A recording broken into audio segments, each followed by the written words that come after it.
होर गंगोत्री है, जमनोत्री है, बद्री नारायण है, उत्थे भी बहुत सारी दुनिया पहुंच जाती है। पर खिमा करनी, सुरत किसी की टीशी ते चढ़ी है, सुरत किसी की शब्द नाल जुड़ गई है, किसी की सुरत ने बुलंदियां नूं छोया है। लखां बंदे इस मार्ग ते चलते ने, कोई एक पहुंचता, एक पहुंच, बाकी सब रह जाते, थक टुट के रह जाते। किधरे शक पकड़ जाता है, किधरे बेसवादी अशरदा पैदा कर देंदी है, किधरे कई दिन का जो है जब तक संदेह खड़ा कर देंदा, पता नहीं कुछ है भी सही कि नहीं। तो हुण इहनूं कौन दसे, रस्ते ते चढ़ाइयां हैं, पहुंच के गल होवेगी। चलदा रहे, पहुंच जाएगा एक दिन, गल जो है बन जाएगी। तो ये मनुखा जन्म एक पौड़ी है, मिली है सुरत नूं चाढ़न वास्ते, पर बंदा सुरत उतार भी सकता है। तो सुरत उतारन का की है, दुराचारी बन जाए, शराबी बन जाए, दुनिया भर दे अनर्थ करन लग पे। औगुण की ने उतार है, गुण की ने चढ़ाई है। अगर किसी मनुख के अंदर गुण वधदे जा रहे हैं, समझ लो ये उपर चढ़ रहे, यदि सुरत उपर जा रही है। तो किसी के अंदर अवगुण वधदे जा रहे हैं, समझ लेना सुरत थले आ रही है। ये उपर जाण दी ते थले जाण दियां ये निशानियां, ये थले नूं जा रहा है, ये निवाण नूं जा रहा है। क्रोध वधदा जा रहा है, वासना वधदी जा रही है, लोभ वधदा जा रहा है, तृष्णा वधदी जा रही है, और वितकरे वधदे जा रहे हैं, नफरत वधदी जा रही है। इस तरह सिलसिला वादे की तरफ है, ये थले रह रहा है। भावें रोज गुरुद्वारे आ रहे होवे तां भी ये पौड़ी तो थले लै रहे, ऊपर नहीं जा रहे। दया वध रही है, सील संजम वध रहा है, क्षमा वध रही है, मैत्री भावना वध रही है, प्यार के जज्बे कुछ वधदे जा रहे हैं।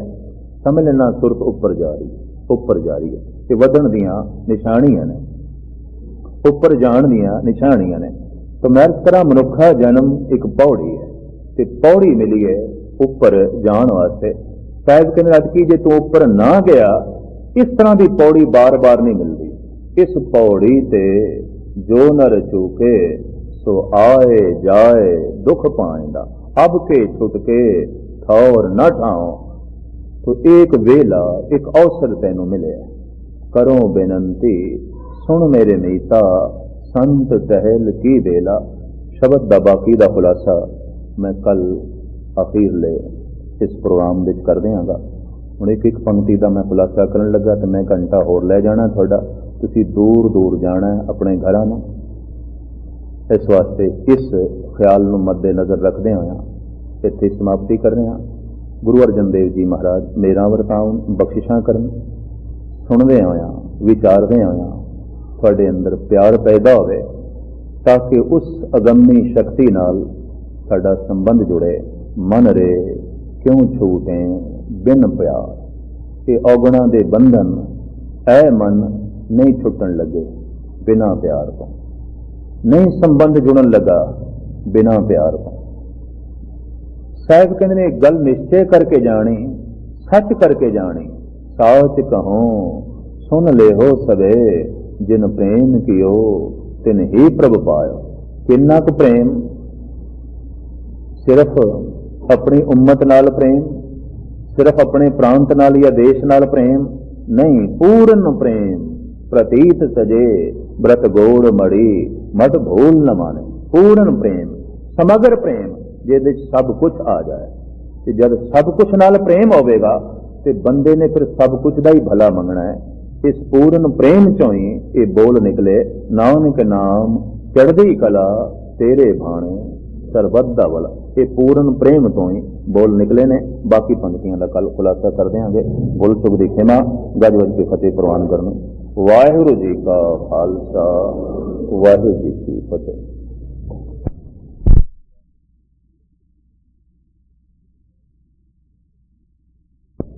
राग गौड़ी पूर्वी महला पंजवा। करो बेनंती सुनो मेरे मीता, संत टहल की बेला। इयां खाड़ चलो हर लाहा, आ गए बसन सुहेला, औद घटे दिन सुरैणा रे। मन गुर मिल काज सवारे रहाओ, एहो संसार विकार संशय में। तरयो ब्रह्म ज्ञानी,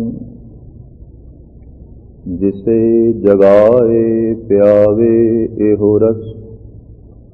अकथ कथा तिन जानी, जाको आए सोई बिहाजो। हर गुर ते मन है बसेरा, निज घर मैल पाओ सुख सहजे। बाहुर न होए गो फेरा, अंतर जामी पुरख विधाते। सरधा मन की पूरे, नानक दास अह सुख मांगे। मुको कर संतन की धूरे, अंतर जामी पुरख विधाते। सरधा मन की पूरे, नानक दास अह सुख मांगे। मोको कर संतन की पूरे। वाहिगुरु जी का खालसा, वाहिगुरु जी की फतेह। सन्मानयोग गुरु रूप साध संगत जीओ, कीर्तन सुहेले दी बाणी का आखिरी शब्द साहिब गुरु अर्जन देव जी महाराज का उच्चारण किया होया गौड़ी पूर्वी दे। इस प्रथम पंक्तियां सतगुर बेनती जोदड़ी तरला लै रहे ने, दिने जोदड़ी। ते कल मैं अर्ज की सी, धर्म जबर की चीज नहीं, जबर राजनीति दे हो सकता है, धर्म दे नहीं। जिथे जिथे धर्म नूं जबर नाल फैलाया गया, उत्थे उत्थे रस खो गया, आनंद खो गया। हिंदुस्तान का जो पुराना तौर तरीका सी, जिसकी थोड़ी जी वजाहत दास ने कल थोड़े सामने रखी कि पुराना तौर तरीका सदियां तक ये रायज रहा है कि विचार वटांदरा करो, जिहदे विचार प्रबल उसकी गल कबूल कर लो। इस वास्ते हिंदुस्तान विच अनेकां विचारकां दे अनेकां धर्म ग्रंथ प्रचलित होए। 108 उपनिषदां आ गईयां, 27 सिमरतियां आ गईयां, 18 पुराण आ गए, 6 शास्त्र हो गए, 4 वेद हो गए। इस तो इलावा छोटे मोटे अनंत धर्म ग्रंथ।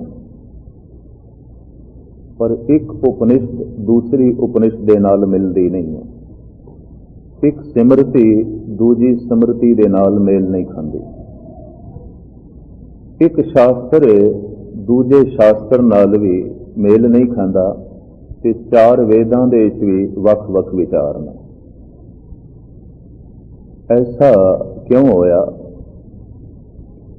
दरअसल सोचनी ये काम कर रही थी कि जिहदे विचार पलबल ने, जिस विचार की सच्चाई ज्यादा होवे, वो बाकी कबूल कर लैन, परवाह न कर लैन। सिलसिला ये सदियां तक हिंदुस्तान दे चलदा रहा और लोकी खिड़े मत्थे कबूल करते रहे। इत्थों हिंदुस्तान की पुरानी एक सियाणप जरूर झलकती है कि शास्त्रां दे नाम से कोई जंग नहीं हुई, लड़ाई नहीं हुई।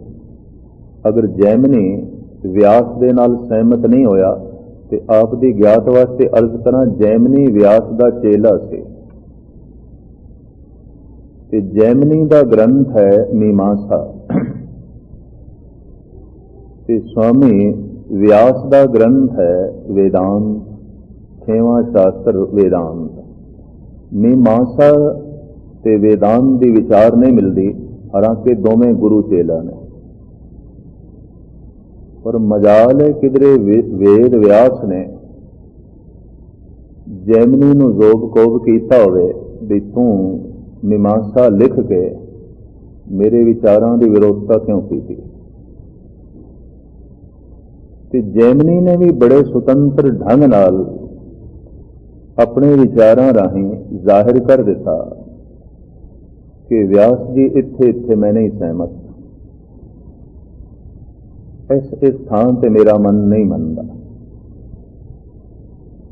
क्योंकि व्यास जी का पूर्ण जोर इस गल दे उत्ते है कि मनुख के मन दे जो आवरण पिया है, पड़दा पिया होया है, ये अविद्या का है, ज्ञान का है, अज्ञान का है ये पड़दा। ते ज्ञान दे मिलदियां ये पड़दा हट जाता है, ये आवरण हट जाता है, हिरदा शुद्ध हो जाता है। जैमिनी दी ये विचार नहीं है। जैमिनी इस स्थान से अड़ा होया है कि मनुख पंडित दा महापंडित हो जाए, ज्ञानियों का महाज्ञानी हो जाए, हिरदा शुद्ध नहीं होता, हिरदे की पवित्रता नहीं होती। पर गजब की गल है, दोवां शास्त्रां दे एक दूजे की विरोधता नहीं है। जैमिनी का सिद्धांत भी हिंदुस्तान में चलता रहा और चल रहा है, ते व्यास का सिद्धांत भी चलता रहा और बड़ी खुशी नाल चल रहे। ये गल वखरी है कि लोकी ज्यादा सहमत ऋषि व्यास नाल होए, जैमिनी नाल नहीं। लेकिन जैमिनी की गल काबिले कबूल हुई, लेकिन जैमिनी का टकराव व्यास नाल नहीं है। फिर पतंजलि का योग है, कणाद का विशेषक है।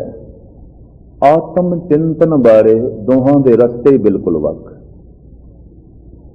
आत्म शुद्धि बारे उन्हां दे ख्याल ही वख वख ने। कणाद का पूरा जोर इस गल दे उत्ते है कि निर्विचार होने नाल बंदे दी बुद्धि शुद्ध होंदी है ते निष्काम नाल बंदे दा हिरदा शुद्ध होंदा। सारा शास्त्र इसे दे आले दुआले घुमदा। तो क्योंकि एक अतीत महात्मा से ऋषि कणाद, इहदे जीवन का अपना ढंग से। पर मूल गल मैं जिहड़ी थोड़े सामने रखन लगा, ये 6वें ऋषि कोई वक्त होए ने। अपने ग्रंथ दे अपने विचारां दे एक दूजे की मुखालफत नहीं है, हैरानगी है। हालांकि दोवें महान 6 दे 6 महान विचारक ने और इतने वड्डे विचारक ने कि उन्होंने दे विचारक होने नूं गुरु नानक देव जी महाराज ने तस्लीम किया। 6 घर, 6 गुरु, 6 उपदेश इस कीर्तन सवेले की बाणी की आप सरवण कर चुके हो। 6 घर ने, भाव परमात्मा दे 6 सिद्धांत ने, उसकी प्राप्ति के 6 ढंग ने और उन्होंने गुरु वो भी 6 ने। पर गजब की गल इन्हां 6 गुरुआं दे उपदेश भी 6 तरह के ने, एक नहीं है। लेकिन इतिहास में ऐसी कोई घटना नहीं मिलती कि 6 शास्त्र आपस में टकराए होवन। जिन्ने भगत गुरु ग्रंथ साहब च बैठे ने, इबादत का ढंग सारियां दा वख वख है। इन्नी मैं अर्ज करा, स्वामी रामानंद भुल के भी नमाज नहीं पढ़ सकते, ते बाबा फरीद भुल के भी आरती ते चंदन धूप इत्यादि ते पूजा पाठ करे, ये ते फरीद की जिंदगी हो ही नहीं सकता।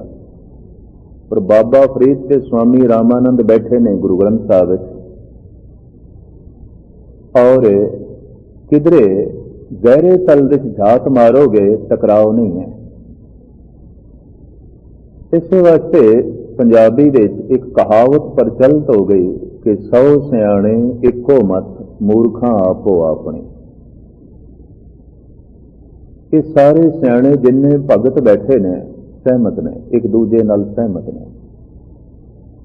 और आप दे ज्ञात वास्ते अर्ज करा, बहुत सारे भगत समकाली ने, इको ही समय होए ने। नामदेव, कबीर, त्रिलोचन, सदना, सैन, ये सारे इको ही वक्त होए ने। और इसका सबूत मिलता है कि ये सारे भगत अपनी बाणी च एक दूजे का नाम लेंदे ने। सिर्फ एक सबूत थोड़े सामने रख के मैं गल अगे चलावां। भगत कबीर अपनी बाणी, जो उन्होंने सलोकां की बाणी है, कबीर जी के सलोक, ਉਹਦੇ ਉਹਨਾਂ ਦਾ एक सलोक है। आप कहते ने, हर सो हीरा छाड़ के करे आन की आस, ते नर दोजक जाएंगे सत भाखे रविदास। ये सलोक कबीर का है। ते कबीर कह रहे ने, ये जिहड़ा रविदास है सच कह रहा है, बिल्कुल सच कह रहा है। हर सो हीरा छाड़ के करे आन की आस, ते नर दोजक जाएंगे सत भाखे रविदास। हरि जैसे हीरे नू त्याग के, भुला के जो मनुख अपनी जिंदगी बतीत करता है, आखिर कुंभी नरक सार दिन दुख भोगते हैं। ये गल ते आखी रविदास ने, पर यह सलोक कबीर का है। तो कबीर कह रहे हैं रविदास सच कह रहे हैं, रविदास ठीक कह रहे हैं। ते रविदास अपनी बाणी च कहते हैं, हर के नाम कबीर उजागर, जन्म जन्म के पासे कागर। ये बचन भगत रविदास के ने। ते रविदास कह रहे हैं कि जन्मां जन्मांतरां दे संस्कारां दे जिहड़े कागज ने, वो कबीर ने फाड़ दिते, खत्म। उन्हें लेखा निबेड़ दिता, पवित्र हो गया, पावन हो गया, राम दे चलीन हो गया। होर भी कई शब्दों के रविदास ने कबीर का नाम लिया है। नामदेव, कबीर, त्रिलोचन, सदना, सैन तरे, कह रविदास सुनोरे संतो, हर जी ते सबे सरे। एक दूजे का नाम लेंदे। सिर्फ यही सबूत मैं थोड़े सामने रखे तो बहुत सारा समा लग जाना है। ये भगत एक दूजे का नाम लेंदे ने अपनी बाणी दे, ते इन्हां दे समकाली होने का यह बहुत बड़ा सबूत है, इको ही वक्त होने का। पर गजब की गल है कि सारे भगत यही आखी जा रहे हैं, रविदास ठीक कह रहे हैं, कबीर ठीक कह रहे हैं, त्रिलोचन ठीक कह रहे हैं, नामदेव ठीक कह रहे हैं। ये सारे भगत एक दूजे नाल सहमत। एक भगत ने सच कहा, दूजे सहमत, तीजा सहमत, चौथा सहमत। और गजब की गल फिर ये, गुरु नानक इन्हां सारे भगतां नाल सहमत, चाहे वह सूफी ने, चाहे बैरागी ने, क्योंकि रामानंद बैरागी है, परमानंद बैरागी है, वैष्णव संप्रदाय श्री कबीर जी ने, सब नाल सहमत। आई पंथी सगल जमाती, मन जी थे जग जी। गुरु नानक देव जी महाराज जी ये खूबी कि जिथे जिथे जिस भगत दे सच की अंश दिखाई दी, सच की झलक दिखाई दी, सहमत हो गया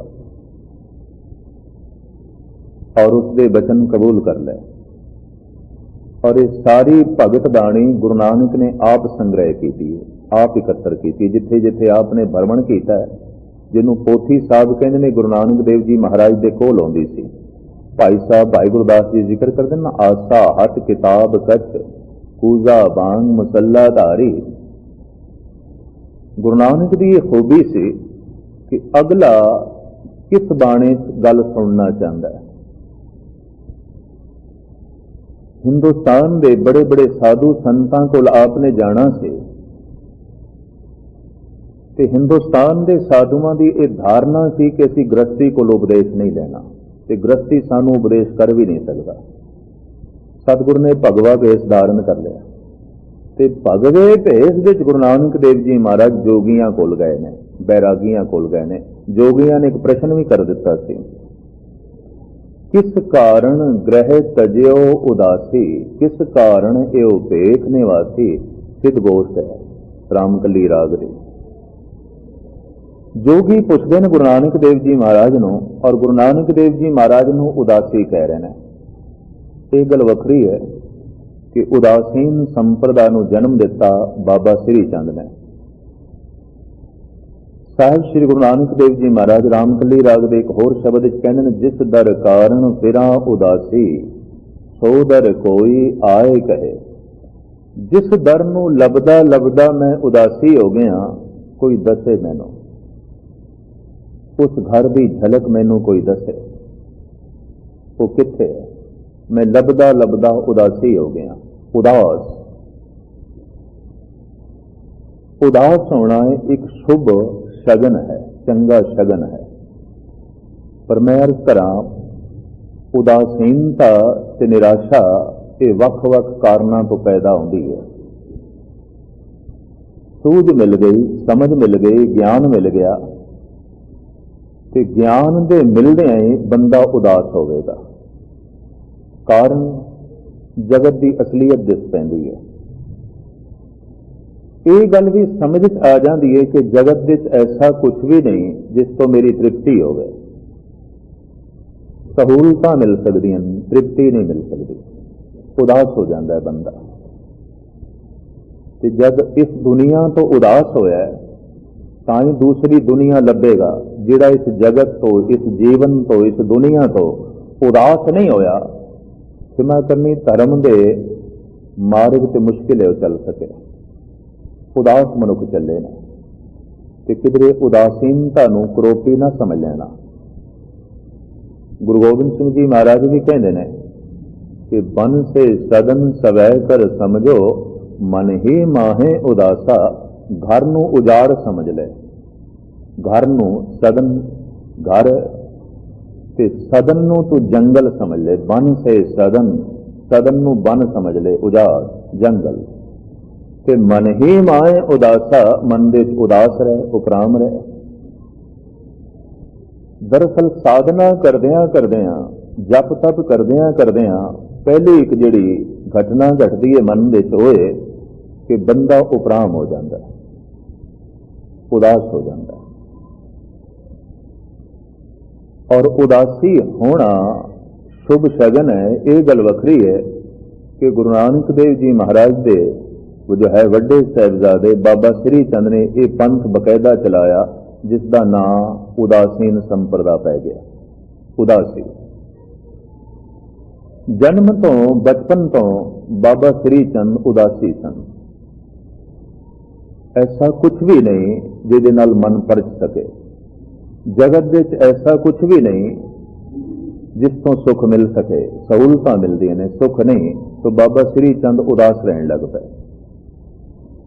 ਗੁਰੂ ਨਾਨਕ ਦੇਵ ਜੀ ਮਹਾਰਾਜ ਦਾ ਫਰਮਾਨ, ਜਿਸ ਦਰ ਕਾਰਨ ਫਿਰਾਂ ਉਦਾਸੀ ਸੋ ਦਰ ਕੋਈ ਆਏ ਕਹੇ। ਜਿਸ ਦਰ ਨੂੰ ਲੱਭਦਾ ਲੱਭਦਾ ਉਦਾਸ ਹੋ ਕੇ ਮੈਂ ਟੋਲ ਰਿਹਾ, ਕੋਈ ਮੈਨੂੰ ਦੱਸੇ। ਤੇ ਉਸ ਦਰ ਦੀ ਤੋਲ ਕੌਣ ਕਰੇਗਾ? ਜਿਹੜਾ ਇਸ ਘਰ ਤੋਂ ਉਦਾਸ ਹੋਇਆ, ਜੋ ਜਗਤ ਤੋਂ ਉਦਾਸ ਹੋਇਆ, ਜਗਤ ਤੋਂ ਉੱਚਾ ਉੱਠਣ ਦੀ ਕੋਸ਼ਿਸ਼ ਕਰੇਗਾ। ਉਦਾਸੀ ਹੋਣਾ ਸ਼ੁਭ ਸ਼ਗਨ ਹੈ। ਤੇ ਗੁਰੂ ਗੋਬਿੰਦ ਸਿੰਘ ਜੀ ਮਹਾਰਾਜ ਤੇ ਸਾਫ਼ ਕਹਿੰਦੇ ਨੇ, ਮਨ ਹੀ ਮਾਏ ਉਦਾਸਾ, ਮਨ ਵਿੱਚ ਉਦਾਸ ਰਹੇ। ਤੇ ਮੈਂ ਅਰਜ਼ ਕਰਾਂ, ਉਦਾਸ ਇੰਜ ਕਹਿਣਾ ਕਿ ਜਪ ਤਪ ਦਾ ਇੱਕ ਫਲ ਹੈ ਉਦਾਸੀ। ਜਗਤ ਵਿੱਚ ਐਸਾ ਕੁਝ ਵੀ ਨਹੀਂ ਹੁਣ ਮੇਰਾ ਮਨ ਬਹਿਲ ਸਕੇ, ਹੁਣ ਮੈਨੂੰ ਪ੍ਰਸੰਨਤਾ ਮਿਲ ਸਕੇ, ਹੁਣ ਮੈਨੂੰ ਖੁਸ਼ੀ ਮਿਲ ਸਕੇ। ਜਿਹੜਾ ਐਸਾ ਸਮਝਦਾ ਹੈ ਕਿ ਜਗਤ ਵਿੱਚ ਬਹੁਤ ਕੁਝ ਖੁਸ਼ੀਆਂ ਹੈਗੀਆਂ ਨੇ, ਇਸ ਜਗਤ ਵਿੱਚ ਬਹੁਤ ਕੁਝ ਹੈ, ਇਸ ਤਰ੍ਹਾਂ ਦੇ ਬੰਦੇ ਨੂੰ ਧਾਰਮਿਕ ਨਹੀਂ ਬਣਾਇਆ ਜਾ ਸਕਦਾ। ਲੱਖ ਵੀ ਕੋਈ ਕੋਸ਼ਿਸ਼ ਕਰ ਲਵੇ, ਇਸ ਤਰ੍ਹਾਂ ਦਾ ਬੰਦਾ ਭਗਤ ਨਹੀਂ ਬਣ ਸਕਦਾ ਜੋ ਇਹ ਮੰਨੀ ਬੈਠਾ ਹੈ ਕਿ ਇਸ ਜਗਤ ਵਿੱਚ ਬਹੁਤ ਕੁਝ ਹੈ, ਇੱਥੋਂ ਮੈਂ ਪ੍ਰਸੰਨਤਾ ਹਾਸਲ ਕਰ ਲਵਾਂਗਾ, ਖੁਸ਼ੀਆਂ ਹਾਸਲ ਕਰ ਲਵਾਂਗਾ। ਅੱਜ ਨਹੀਂ ਖੁਸ਼ੀਆਂ ਤੇ ਕੱਲ ਮਿਲ ਜਾਣਗੀਆਂ। ਅੱਜ ਮੈਨੂੰ ਨਹੀਂ ਪ੍ਰਸੰਨਤਾ ਮਿਲੀ, ਕੱਲ ਮਿਲ ਜਾਏਗੀ। ਅੱਜ ਮੈਨੂੰ ਨਹੀਂ ਤ੍ਰਿਪਤੀ ਮਿਲੀ, ਕੱਲ ਮਿਲ ਜਾਏਗੀ। ਇਸ ਤਰ੍ਹਾਂ ਦੀ ਜਿਸ ਦੀ ਸੂਝ ਤੇ ਸਮਝ ਹੈ, ਇਸ ਤਰ੍ਹਾਂ ਦੇ ਬੰਦੇ ਨੂੰ ਧਾਰਮਿਕ ਨਹੀਂ ਬਣਾਇਆ ਜਾ ਸਕਦਾ। ਲੱਖ ਵੀ ਕੋਸ਼ਿਸ਼ ਕਰੇ। ਗੁਰਦੁਆਰੇ ਆਣਾ ਉਹਦੇ ਵਾਸਤੇ ਇੱਕ ਰਸਮ ਹੋ ਸਕਦੀ ਹੈ, ਉਹਦੇ ਵਾਸਤੇ ਇੱਕ ਧਾਰਮਿਕ ਕਿਰਿਆ ਨਹੀਂ। ਧਾਰਮਿਕ ਕਿਰਿਆ ਉਸ ਦਿਨ ਜਿਸ ਦਿਨ ਇਹ ਸਮਝ ਮਿਲ ਜਾਏ, ਇਹ ਗਿਆਨ ਮਿਲ ਜਾਏ ਕਿ ਜਗਤ ਵਿੱਚ ਐਸਾ ਕੁਝ ਵੀ ਨਹੀਂ ਜੋ ਮੇਰੀ ਪ੍ਰਸੰਨਤਾ ਤੇ ਤ੍ਰਿਪਤੀ ਦਾ ਬਾਇਸ ਬਣ ਸਕੇ। ਦੋ ਕਾਰਨਾਂ ਤੋਂ ਨਿਰਾਸ਼ਾ ਤੇ ਉਦਾਸੀ ਪੈਦਾ ਹੁੰਦੀ ਹੈ। या तो शब्द का जाप करदियां होया कोई चोट लगे या संसार तो कोई चोट लग जाए, कोई दुख कोई विपता की चोट लग जाए। चोट उदासी पैदा होने वास्ते बड़ी लाजमी है। चोट तो बिना उदास नहीं हो सकता। या तो कोई जगत तो चोट लग गई है, कोई अजीज संबंधी चलाना कर गया, जिहदे नाल बड़ा स्नेह सी, जिहदे नाल बड़ा प्यार सी, बहुत चोट लग गई। इतनी चोट लग गई कि बंदा कहता हूं कुछ भी नहीं, ये जगत कुछ भी नहीं, उपराम हो गया, उदास हो गया।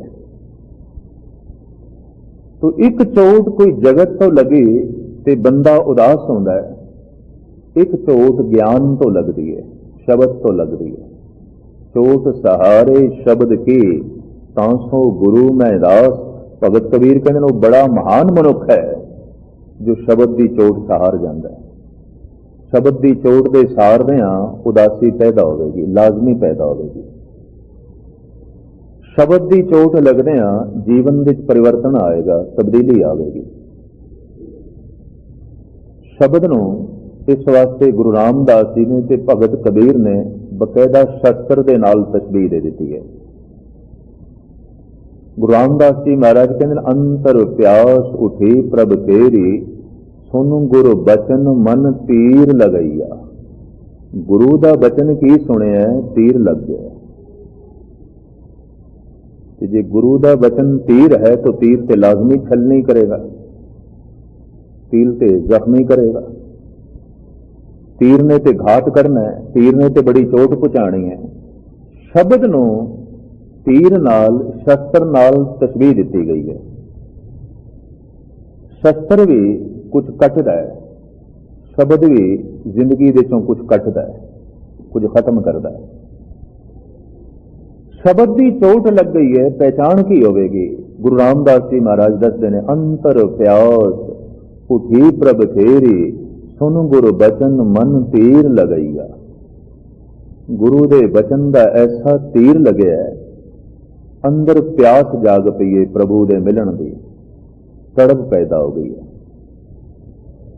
पर मन की बिरथा मन ही जाने, अवर को जाने को पीर परैया।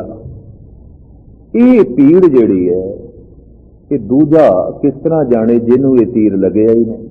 शब्द नूं तीर नाल मुशाबत दी है कि तीर अगर लगेगा तो पीड़ा तो होगी, लाजमी होगी।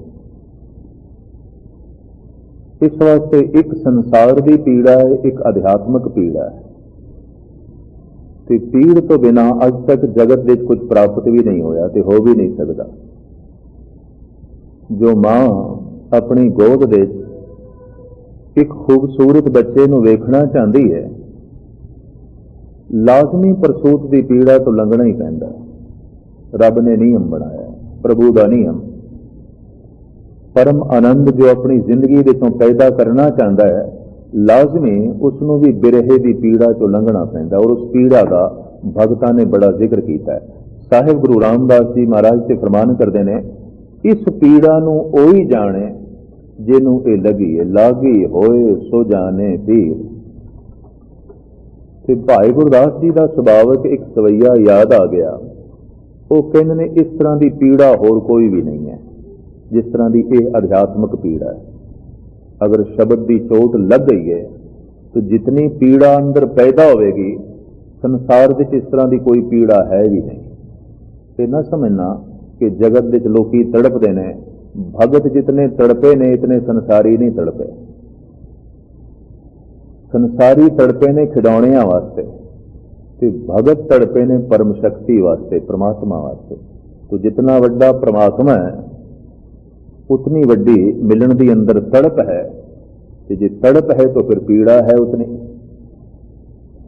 भाई साहब भाई गुरदास जी का एक सवैया थोड़े सामने रख के मैं अगे चला। भाई साहब कहते ने, अगन जरत जल बूढ़त सरप ग्रसे,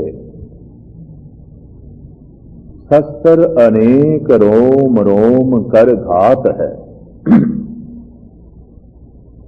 कोई बंदा अग दे जल रहा होवे, ਤੇ ਅੱਗ ਦੇ ਵਿੱਚ ਜਲਦਿਆਂ ਜਲਦਿਆਂ ਜੋ ਪੀੜਾ ਆਉਂਦੀ ਹੈ, ਸਾਰਾ ਸਰੀਰ ਜ਼ਿੰਦਾ ਹੈ ਬੰਦਾ ਤੇ ਅੱਗ ਲੱਗ ਗਈ ਹੈ, ਉਹ ਜਿਹੜੀ ਪੀੜਾ ਆਉਂਦੀ ਹੈ ਭਾਈ ਜੀ ਕਹਿੰਦੇ ਨੇ ਉਹਨੂੰ ਇਕੱਠਾ ਕਰੀਏ ਸਾਰੀ ਪੀੜਾ। ਅਗਨ ਜਰਤ ਜਲ ਬੂੜਤ, ਤੈਰਨਾ ਬੰਦਾ ਜਾਣਦਾ ਨਾ ਹੋਵੇ ਤੇ ਕਿਸੇ ਗਹਿਰੇ ਜਲ ਦੇ ਡੁਬਕੀ ਖਾ ਰਿਹਾ ਹੋਵੇ, ਡੁੱਬ ਰਿਹਾ ਹੋਵੇ, ਗੋਤੇ ਖਾ ਰਿਹਾ ਹੋਵੇ। ਸਰੀਰਕ ਤੇ ਮਾਨਸਿਕ ਜਿਹੜੀ ਪੀੜਾ ਹੁੰਦੀ ਹੈ ਉਹਨੂੰ ਵੀ ਇਕੱਠਾ ਕਰੀਏ। ਅਗਨ ਜਰਤ ਜਲ ਬੂੜਤ ਸਰਪ ਗ੍ਰਸੇ, ਕੋਈ ਜ਼ਹਿਰੀਲਾ ਨਾਗ ਸੱਪ ਡੰਗ ਮਾਰ ਜਾਏ ਤੇ ਜ਼ਹਿਰ ਚੜ੍ਹਨੀ ਸਰੀਰ ਨੂੰ ਸ਼ੁਰੂ ਹੋ ਜਾਏ ਤੇ ਜੋ ਮਾਨਸਿਕ ਪੀੜਾ ਹੁੰਦੀ ਹੈ ਉਹਨੂੰ ਵੀ ਇਕੱਠਾ ਕਰੀਏ। ਸ਼ਸਤਰ ਅਨੇਕ ਰੋਮ ਰੋਮ ਕਰ ਘਾਤ ਹੈ, ਅਨੇਕਾਂ ਤਰ੍ਹਾਂ ਦੇ ਸ਼ਸਤਰਾਂ ਦੇ ਨਾਲ ਸਰੀਰ ਦੇ ਰੋਮ ਰੋਮ ਦਾ ਜ਼ਖਮੀ ਹੋਣਾ, ਖੂਨ ਵਗਣਾ, ਇਹ ਜਿਹੜੀ ਪੀੜਾ ਹੈ ਭਾਈ ਜੀ ਕਹਿੰਦੇ ਨੇ ਇਹ ਵੀ ਇਕੱਠੀ ਕਰੀਏ। ਬਿਰਥਾ ਅਨੇਕ ਆਪਦਾ ਅਧੀਨ ਦੀਨਗਤ, ਗ੍ਰੀਖਮ ਔਰ ਸੀਤ ਬਰਖਮਾਏ ਨਿਸਪ੍ਰਾਤ ਹੈ। ਬਿਰਥਾ ਅਨੇਕ, ਲੋੜਾਂ ਅਨੇਕਾਂ ਤਰ੍ਹਾਂ ਦੀਆਂ ਹਨ, ਪੂਰੀ ਇੱਕ ਵੀ ਨਾ ਹੋਵੇ। ਇਹ ਜੋ ਦੁੱਖ ਹੈ, ਅਨੇਕਾਂ ਪ੍ਰਕਾਰ ਦੀਆਂ ਲੋੜਾਂ ਹੋਣ ਤੇ ਪੂਰੀ ਇੱਕ ਵੀ ਨਾ ਹੋਵੇ। ਤੇ ਪਰਾਈ ਅਧੀਨਗੀ ਵਿੱਚ ਰਹਿਣਾ ਪੈ ਰਿਹਾ ਹੋਵੇ, ਪਰਾਈ ਅਧੀਨਗੀ, ਪਰਾਧੀਨ ਸੁਪਨੇ ਸੁਖਨਾਈ, ਇੱਕ ਆਮ ਭਾਰਤੀ ਜੋ ਹੈ ਧਾਰਾ ਇਹ ਪ੍ਰਚਲਿਤ ਹੈ ਵਿਚਾਰ। ਪਰਾਈ ਅਧੀਨਗੀ ਵਿੱਚ ਰਹਿਣਾ ਪੈ ਰਿਹਾ ਹੋਵੇ, ਜ਼ਿੰਦਗੀ ਦੂਜੇ ਦੇ ਅਧੀਨ, ਤਨ ਮਨ ਵਿਚਾਰਾਂ ਹੁਣ ਦੂਜੇ ਦੇ ਅਧੀਨ ਨੇ। ਉਹੀ ਸੋਚਣਾ ਜੋ ਦੂਜਾ ਚਾਹੁੰਦਾ ਹੈ, ਉਹੀ ਕਰਨਾ ਜੋ ਦੂਜਾ ਚਾਹੁੰਦਾ ਹੈ, ਉਹੀ ਬੋਲਣਾ ਜੋ ਦੂਜਾ ਚਾਹੁੰਦਾ ਹੈ। ਬੋਲ ਵੀ ਸੁਤੰਤਰ ਨਹੀਂ, ਸਰੀਰ ਦੀ ਕੋਈ ਕਿਰਿਆ ਸੁਤੰਤਰ ਨਹੀਂ, ਦੂਜੇ ਦੇ ਦਬਾਅ ਹੇਠ ਹੈ, ਪਰਾਈ ਅਧੀਨਗੀ। ਤੋ ਇਸ ਅਧੀਨ ਗਤੀ ਦੇ ਜੋ ਮਾਨਸਿਕ ਪੀੜਾ ਆਉਂਦੀ ਹੈ ਭਾਈ ਸਾਹਿਬ ਕਹਿੰਦੇ ਨੇ ਉਹ ਵੀ ਇਕੱਠੀ ਕਰੀਏ। ਆਖਰ ਪੀੜਾ ਤੇ ਹੁੰਦੀ ਹੈ, ਬੋਲਾਂ ਦੀ ਸੁਤੰਤਰਤਾ ਨਹੀਂ ਰਹੀ, ਕਰਮ ਦੀ ਸੁਤੰਤਰਤਾ ਨਹੀਂ ਰਹੀ। ਬਿਰਥਾ ਅਨੇਕ ਆਪਦਾ ਅਧੀਨ ਦੀਨਗਤ, ਗ੍ਰੀਖਮ ਔਰ ਸੀਤ ਬਰਖਮਾਏ ਨਿਸਪ੍ਰਾਤ ਹੈ। ਗਰਮੀ ਤੇ ਸਰਦੀ ਤੇ ਬਰਖਾ ਤੋਂ ਬਚਣ ਦਾ ਕੋਈ ਉਪਰਾਲਾ ਨਾ ਹੋਵੇ। ਸਰਦੀ ਦਾ ਦੁੱਖ ਸਹਾਰਨਾ ਪੈ ਰਿਹਾ ਹੋਵੇ, ਗਰਮੀ ਦਾ ਦੁੱਖ ਸਹਾਰਨਾ ਪੈ ਰਿਹਾ ਹੋਵੇ ਤੇ ਬਰਖਾ ਦਾ ਦੁੱਖ ਸਹਾਰਨਾ ਪੈ ਰਿਹਾ ਹੋਵੇ, ਬਾਰਿਸ਼ ਤੋਂ ਬਚਣ ਦਾ ਕੋਈ ਉਪਰਾਲਾ ਨਾ ਹੋਵੇ। ਭਾਈ ਜੀ ਕਹਿੰਦੇ ਨੇ ਇਹ ਜਿਹੜੀ ਪੀੜਾ ਹੈ ਇਹ ਵੀ ਇਕੱਠੀ ਕਰੀਏ। ਫਿਰ ਆਪ ਅੱਗੇ ਕਹਿੰਦੇ ਨੇ ਗਊ ਦਿਜ ਬਧੂ ਬੰਸ ਵਿਸ਼ਵਾਸ ਬਦ ਕੋਟ ਹਤਿਆ, ਤ੍ਰਿਸ਼ਨਾ ਅਨੇਕ ਦੁੱਖ ਦੋਖ ਸਮਗਾਤ ਹੈ। ਬੱਜਰ ਪਾਪ ਮੰਨੇ ਗਏ ਨੇ, ਕਿਸੇ ਬ੍ਰਹਮ ਗਿਆਨੀ ਨੂੰ ਮਾਰਨਾ, ਗਊ ਨੂੰ ਮਾਰਨਾ, ਕੁਲ ਦਾ ਘਾਤ ਕਰਨਾ ਤੇ ਗੁਰੂ ਨੂੰ ਧੋਖਾ ਦੇਣਾ, ਇਹ ਬੱਜਰ ਪਾਪ ਮੰਨੇ ਗਏ। ਤੇ ਭਾਈ ਜੀ ਕਹਿੰਦੇ ਨੇ ਕੋਈ ਇਸ ਤਰ੍ਹਾਂ ਦੇ ਬੱਜਰ ਪਾਪ ਕਰੇ ਤੇ ਬੱਜਰ ਪਾਪ ਦੇ ਨਾਲ ਜੋ ਮਾਨਸਿਕ ਪੀੜਾ ਹੁੰਦੀ ਹੈ, ਅੰਦਰ ਸੰਤਾਪ ਪੈਦਾ ਹੁੰਦੇ ਨੇ, ਭਾਈ ਜੀ ਕਹਿੰਦੇ ਨੇ ਇਹ ਵੀ ਇਕੱਠੇ ਕਰੀਏ। ਤਾਂ ਹੁਣ ਮੇਰੇ ਖਿਆਲ ਦੁੱਖ ਤੇ ਕੋਈ ਰਹਿ ਨਹੀਂ ਗਿਆ ਜਿਹੜੀ ਗਿਣਤੀ ਨਹੀਂ ਕਰ ਦਿੱਤੀ ਭਾਈ ਜੀ ਨੇ, 3 ਪੰਕਤੀਆਂ ਸਾਰੀ ਗਿਣਤੀ ਕਰ ਦਿੱਤੀ। ਸਰੀਰਕ ਪੀੜਾ, ਮਾਨਸਿਕ ਪੀੜਾ, ਅਧਿਆਤਮਿਕ ਪੀੜਾ ਸਾਰੀ ਇਕੱਠੀ ਕਰ ਦਿੱਤੀ। ਅਖੀਰ ਵਿੱਚ ਭਾਈ ਸਾਹਿਬ ਕਹਿੰਦੇ ਨੇ ਅਨੇਕ ਪ੍ਰਕਾਰ ਜੋਰ ਸਗਲ ਸੰਸਾਰ ਸੋਧੇ, ਸਮੁੱਚੇ ਸੰਸਾਰ ਦੇ ਦੁੱਖ ਦਰਦ ਮੈਂ ਇਕੱਠੇ ਕਰਕੇ ਵੇਖ ਲਏ ਨੇ। ਅਨੇਕ ਪ੍ਰਕਾਰ ਜੋਰ ਸਗਲ ਸੰਸਾਰ ਸੋਧੇ, ਪਿਆ ਕੇ ਵਿਛੋ ਪਲ ਇੱਕ ਨਾ ਪੁਜਾਤ ਹੈ। ਅਕਾਲ ਪੁਰਖ ਦੇ ਵਿਛੋੜੇ ਦਾ ਜਿਹੜਾ ਇੱਕ ਪਲ ਹੈ ਨਾ, ਜਗਤ ਦੇ ਸਾਰੇ ਦੁੱਖ ਉਸ ਇੱਕ ਪਲ ਦੇ ਵਿਛੋੜੇ ਦੀ ਤੁਲਨਾ ਤੇ ਵੀ ਨਹੀਂ ਹੈ। ਇਤਨੀ ਪੀੜਾ, ਇਤਨਾ ਦੁੱਖ ਹੈ। ਇੱਕ ਘੜੀ ਨਾ ਮਿਲਤੇ ਤਾਂ ਕਲ ਯੁਗ ਹੋਤਾ।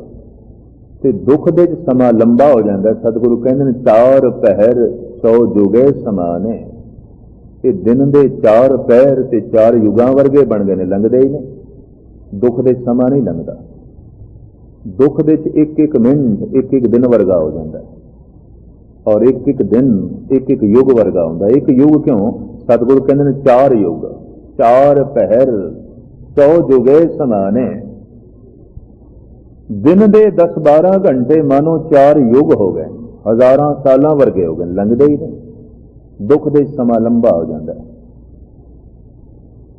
ਸਾਹਿਬ ਕਹਿੰਦੇ ਨੇ ਦਿਨ ਦੇ ਇਹ 4 ਪੈਰ ਜਿੱਥੇ 4 ਯੁੱਗਾਂ ਵਰਗੇ ਨੇ, ਰਹਿਣ ਭਈ ਤਬ ਅੰਤ ਨਾ ਜਾਣੇ। ਇਹ ਦੁੱਖ ਦੀ ਰਾਤ ਇਹ ਤੇ ਪੁੱਛ ਹੀ ਨਾ ਕਿ ਕਿੰਨੇ ਯੁੱਗਾਂ ਵਰਗੀ ਹੈ। ਇਹ ਤੇ ਕੋਈ ਗਿਣਤੀ ਨਹੀਂ ਹੋ ਸਕਦੀ, ਇਹ ਤੇ ਅੰਦਾਜ਼ਾ ਹੀ ਨਹੀਂ ਦੱਸ ਸਕਦੇ।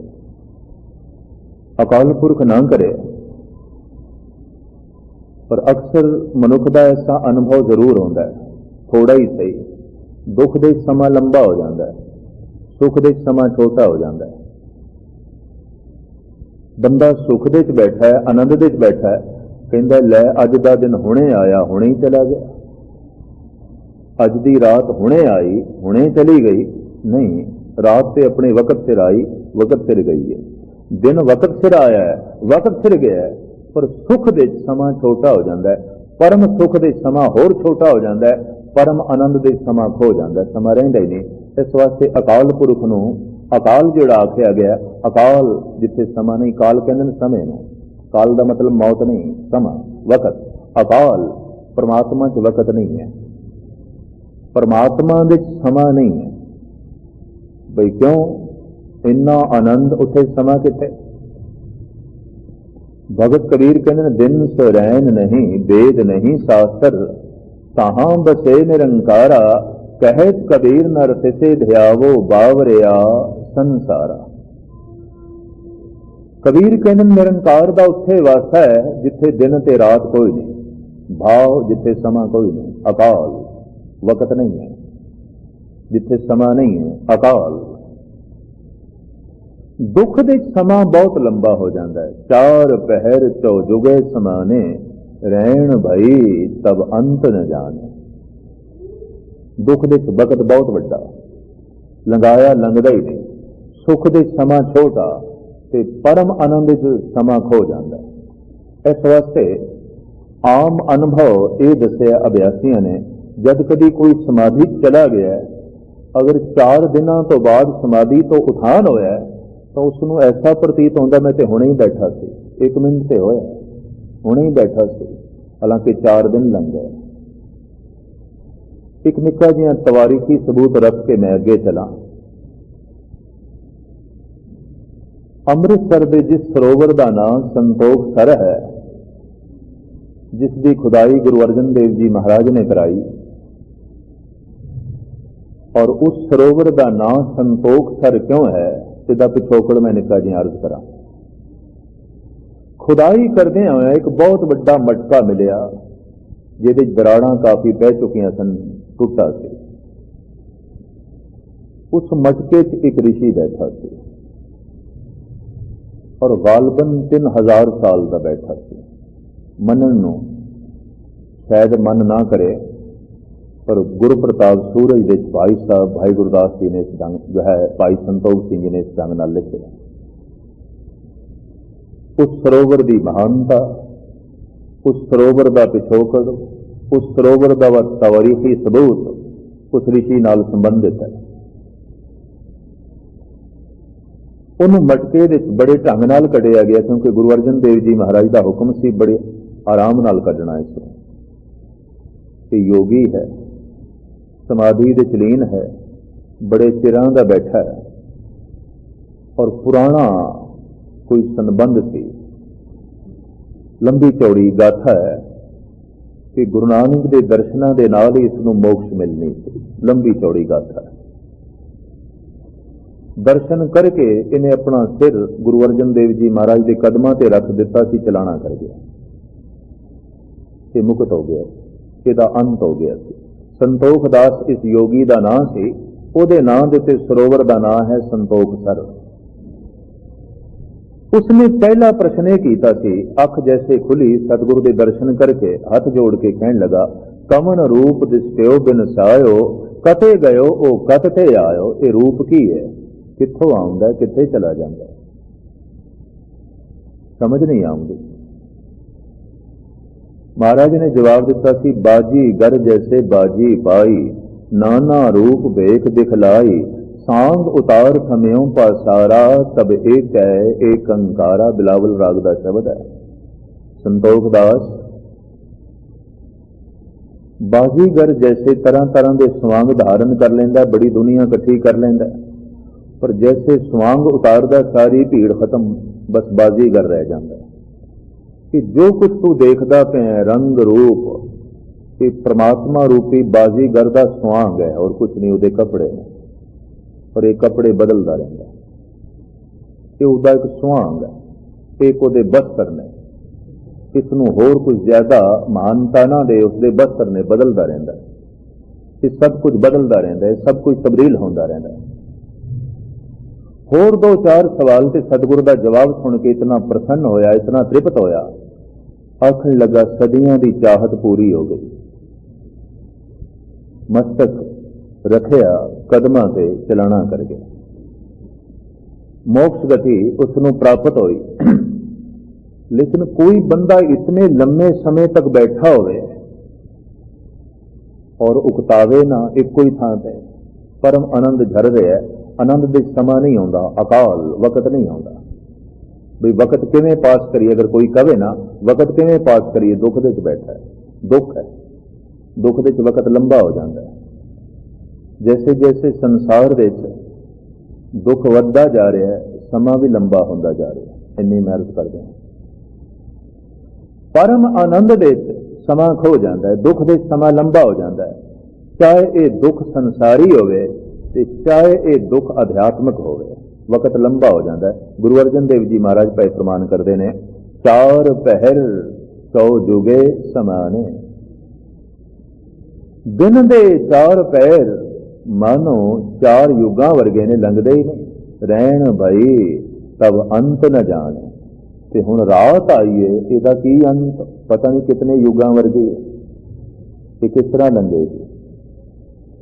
तो विछोड़ा परमात्मा का एक दुख है, इतना वड्डा दुख है।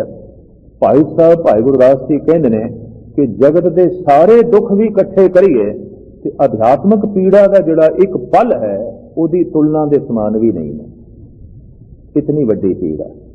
इस वास्ते गुरु रामदास जी महाराज कहते हैं, शब्द का बाण लगे अंतर प्यास उठी प्रभ केरी, सुन गुरु बचन मन तीर लगैया। मन की बिरथा मन ही जाने, अवर के जाने को पीर परैया। ये एक पीड़ा है, बिरही मनुख को बहुत बड़ी पीड़ा होती है। और इस तरह की पीड़ा का बाबे फरीद ने बहुत बड़ा जिक्र किया। उन्होंने श्लोक पढ़ो, पीड़ा ही पीड़ा, दर्द। चिंत खटोला वाण दुख बिरे विछावन ले, ए हमारा जीवना तू साहिब सच्चे वे। पीड़ा का जिक्र, अध्यात्मक पीड़ा। और अध्यात्मक पीड़ा अगर जाग पई है तो एक गल स्पष्ट है कि शब्द की चोट लग गई है, शब्द ने घायल कर दिता है। शब्द नूं शस्त्र दे नाल मुशाबत दिती है, तीर दे नाल छलनी करेगा हिरदे नूं, पीड़ा पैदा होगी। पुरानी जिंदगी खत्म करेगा ते नवी जिंदगी की उमंग पैदा कर देगा, नवी जिंदगी की तड़प पैदा कर देगा। तो जिन्ने चिर तक नवी जिंदगी मिलती नहीं, तड़पना जारी रहेगी, दुख जारी रहेगा। इस अध्यात्मक पीड़ा चों भगत लंघे ने, संत लोग लंघे ने। इस वास्ते उन्होंने अपने बचनों में इस बिरहे पीड़ा का बड़ा जिक्र किया है। अगर बिरहा शुरू हो गया है तो समझ लेना शब्द की चोट लग गई है, वरना नहीं। अजे तीर तो हिरदा दूर है। अक्सर ऐसा होता है, कोई तीर निशाने ते मारे ते तीर निशाने ते नहीं लगया ते गल इको है, तीर इधर उधर हो गया ता ही नहीं लगया। पर अध्यात्मक मंडल की गल कुछ होर है। शब्द का तीर अपने निशाने ते आउंदा है। निशाना की है? साडा मन। असी मन अपना एक पासे कर लेंगे, तीर लंघ जाता है। इत्थे गल बिल्कुल उल्टी है, इस तो विपरीत है। जगत की गल की है कि जब तीर चलाई है तो तीर इधर उधर हो जाता है, निशाने ते नहीं लगता। अध्यात्मक मंडल की गल की असी मन एक पासे कर लेने, लंघ जाए आसा दीवार दी बाणी, ਤੇ ਸੁਖਮਨੀ ਸਾਹਿਬ ਦੀ ਅਸ਼ਟਪਦੀਆਂ ਲੰਘ ਜਾਣੀਆਂ ਚਾਹੀਦੀਆਂ। ਅਸੀਂ ਮਨ ਇੱਕ ਪਾਸੇ ਕਰ ਲੈਂਦੇ ਹਾਂ ਕਿ ਜਪਜੀ ਦੀਆਂ ਪੌੜੀਆਂ ਇੱਕ ਪਾਸੇ ਲੰਘ ਜਾਣ, ਕਿਧਰੇ ਲੱਗ ਨਾ ਜਾਣ। ਔਰ ਅਚੇਤਨ ਮਨ ਦੇ ਸ਼ਾਇਦ ਇਤਨਾ ਬੋਧ ਜ਼ਰੂਰ ਹੈ ਅਚੇਤਨ ਮਨ ਦੇ ਕਿ ਲੱਗੇਗੀ ਚੋਟ, ਪੀੜਾ ਹੋਵੇਗੀ, ਇਸ ਵਾਸਤੇ ਬੰਦਾ ਆਪਣੇ ਆਪ ਨੂੰ ਬਚਾ ਲੈਂਦਾ। ਪਰ ਮੈਂ ਫਿਰ ਅਰਜ਼ ਕਰਾਂ, ਸ਼ਬਦ ਇੱਕ ਤੀਰ ਹੈ, ਚੋਟ ਲੱਗੇਗੀ ਔਰ ਇਤਨੀ ਵੱਡੀ ਪੀੜਾ ਹੋਵੇਗੀ, ਜਗਤ ਵਿੱਚ ਕੋਈ ਐਸੀ ਪੀੜਾ ਨਹੀਂ ਹੈ। ਭਾਈ ਗੁਰਦਾਸ ਜੀ ਦਾ ਸਵਈਆ ਮੈਂ ਤੁਹਾਡੇ ਸਾਹਮਣੇ ਰੱਖਿਆ। ਇਤਨੀ ਵੱਡੀ ਪੀੜਾ ਹੈ ਕਿ ਦਿਨ ਦੇ 4 ਪੈਰ 4 ਯੁੱਗਾਂ ਵਰਗੇ ਹੋ ਜਾਣਗੇ। ਇਤਨਾ ਵੱਡਾ ਦੁੱਖ, ਇਤਨੀ ਵੱਡੀ ਪੀੜਾ, ਤੇ ਪੀੜਾ ਦੇ ਵਿੱਚ ਸਮਾਂ ਲੰਬਾ ਹੋ ਜਾਂਦਾ ਹੈ। ਭਗਤ ਕਬੀਰ ਕਹਿੰਦੇ ਨੇ ਕਿ ਵਾਕਈ ਸ਼ਬਦ ਦਾ ਤੀਰ ਮੈਨੂੰ ਲੱਗਿਆ। ਉਹਨਾਂ ਨੇ ਵੀ ਸ਼ਬਦ ਨੂੰ ਤੀਰ ਦੇ ਨਾਲ ਮੁਸ਼ਾਬਤ ਦਿੱਤੀ ਹੈ, ਜੈਸੇ ਗੁਰੂ ਰਾਮਦਾਸ ਜੀ ਮਹਾਰਾਜ ਤੀਰ ਨਾਲ ਤਸ਼ਬੀਹ ਦੇ ਰਹੇ ਨੇ। कबीर कहते हैं, कबीर सतगुरु सूर में बाया बान जो एक, लागत ही भोए गिर परया, परया करे जे थे। स्वभाव की गल चल पई, सामने आ गई तो मैं मोड़ नहीं सकिया कि थोड़े बोध विच ये गल रवे। पीड़ा शुरू हुई है, चोट लग गई है, शब्द का तीर लगे नहीं तो कोई नहीं। सज्जे खब्बे शब्द लंघ जाता है, असी अपना मन एक पासे कर लेंगे। और कोशिश है बंदे की मन एक पासे कर लीए। और जगत के जीवन का ढंग भी कुछ ऐसा है, लोग अपने मन में इस ढंग नाल समझा लेंगे, चलो कोई गल नहीं, अजे भगत बनने समा पे है, बन जावांगे भगत किसी वक्त, अजे होर बथेरे कम पे ने। तो बथेरे कम पे ने, मैं अर्ज करा, ये मरदे समय तक बंदे की धारणा बनी रही है। मरदे समय तक बंदा ये सोचता वो कम पूरा कर लवा, शायद मैं पूरा हो जावा। ते महाराज कहते नहीं, कोई कम नहीं पूरा होगा। कि नहीं ना किए काज माया पूरे, अज तक तो किसी ने कीते ने, तू कितों करेंगा? अज तक तो इस तरीके का कोई पूरा होया नहीं, तू किस तरह होगा? कबीर कहते लगे है ये मैनू शब्द का बाण, ते बाण लगे की निशानियां गुरु रामदास जी ते निशानियां दसते पे।